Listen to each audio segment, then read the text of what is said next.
সিলেটের কোম্পানীগঞ্জ উপজেলার বিখ্যাত পর্যটন কেন্দ্র ভোলাগঞ্জ থেকে লুট করা বিপুল পরিমাণ সাদা পাথর উদ্ধারে ঢাকার ডেমরার সারুলিয়ায় র্যাব, জেলা প্রশাসন ও পরিবেশ অধিদপ্তরের যৌথ অভিযান পরিচালিত হয়েছে।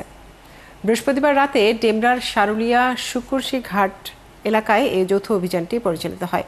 র্যাব 11-এর অধিনায়ক lieutenant colonel HM. Sajjad Hossain জানান, সাম্প্রতিক সময়ে ভোলাগঞ্জ এলাকা থেকে প্রায় 2 লক্ষ ঘনফুট সাদা পাথর লুট করা হয়েছে, যার বাজার মূল্য আনুমানিক 200 থেকে 250 কোটি টাকা। সাদা পাথর লুটপাট বন্ধে এরই মধ্যে আইনশৃঙ্খলা বাহিনী অভিযান শুরু করেছে। এরই ধারাবাহিকতায় নারায়ণগঞ্জের র্যাব 11, জেলা প্রশাসন ও পরিবেশ অধিদপ্তরের অভিযানে ঢাকা ডেমরার সারুলিয়া এলাকার 7টি প্রতিষ্ঠান থেকে আনুমানিক 40,000 ঘনফুট আস্ত ও ক্রাশড পাথর জব্দ করা হয়। 7টা গদিতে এই পাথরের সন্ধান আমরা পেয়েছি এবং বিপুল পরিমাণ পাথর, এবং এই পাথরগুলো তারা মূলত আপনারা অলরেডি দেখেছেন যে ট্রাক থেকে একটা পার্টি হাফ আনলোডের একটা দেখেছেন, এবং এটার পাশেই একবারে সংলগ্ন অন্যান্য পাথরগুলো দেখেন দূরে দূরে রাখা।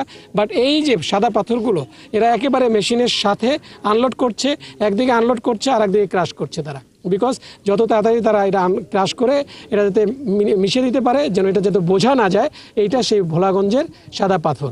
এবং এটা জেলা প্রশাসনও আছে, তারা যে ব্যবস্থা নিবে সেইটার প্রেক্ষিতে আমরা পরবর্তী ব্যবস্থাগুলো আমরা গ্রহণ করব।